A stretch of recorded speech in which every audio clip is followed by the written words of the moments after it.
আসসালামু আলাইকুম। আফফাস কিচেন এ সবাইকে স্বাগতম। আজকে দেখাবো কিভাবে একটি মাত্র ডো দিয়ে আপনারা তৈরি করতে পারবেন লুচি, পরোটা, আলু পুরি, মোগলাই সহ বানাতে পারেন হরেক রকম নাস্তা। আর এই খামি রেডি করে আপনি রেখে দিতে পারেন ফ্রিজে বেশ কয়েকদিন। আর যখন ইচ্ছা তখন ফ্রিজ থেকে বের করে আপনার পছন্দ মতো নাস্তা তৈরি করতে পারবেন। প্রথমে একটি পাত্রে 3 কাপ ময়দা নিয়ে নিব।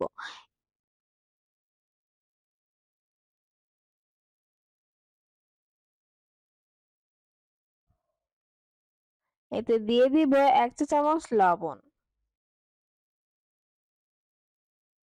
এরপর দিব হাফ কাপ তেল। এবার শুকনো উপকরণগুলো ভালো করে মেখে নিব।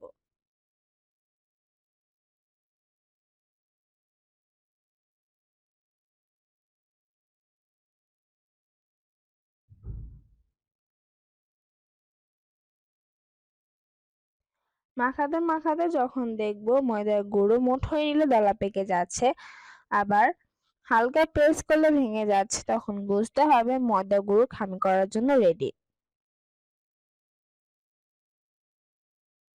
এবার একটি মগে নিয়ে নিলাম নরমাল ঠান্ডা পানি। ময়দা অল্প অল্প করে পানি দিব আর আস্তে আস্তে ময়দা মাখাতে থাকবো। সম্পূর্ণ পানি একসাথে দিব না, একসাথে পানি দিলে খামি বেশি নরম হয়ে যেতে পারে। মাখাতে মাখাতে এক সময় যখন দেখব খামি হাতে কিংবা বোলে কোথাও লেগে যাচ্ছে না, তখন বুঝতে হবে একটি পারফেক্ট ডো রেডি।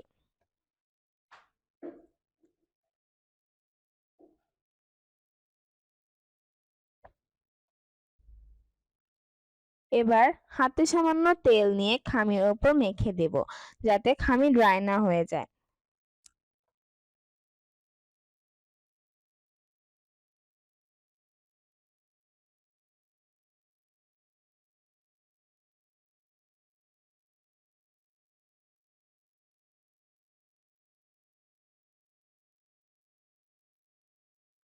এবার একটি ঢাকনা দিয়ে ঢেকে দেব 15 মিনিটের জন্য।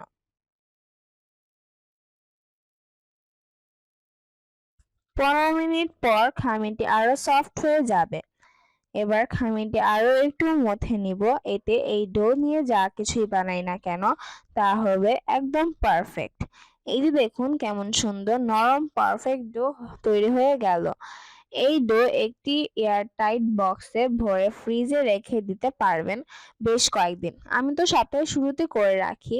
প্রতিদিন বাচ্চাদের টিফিন রেডি করতে সকাল সকাল বেশ সুবিধা হয়। আমার রেসিপি যদি ভালো লাগে তাহলে প্লিজ আমার চ্যানেলটি সাবস্ক্রাইব করে করে পাশে থাকেন। ও ও ভালো কথা, এই ডো দিয়ে আমি টিফিনে কি কি নাস্তা বানাই তা দেখতে চাইলে কমেন্ট করে জানাবেন। আমি আমার পরবর্তী ভিডিওতে সেই রেসিপি একটি একটি করে ভিডিওতে দিতে থাকবো। আজকে এই পর্যন্তই। আল্লাহ হাফেজ।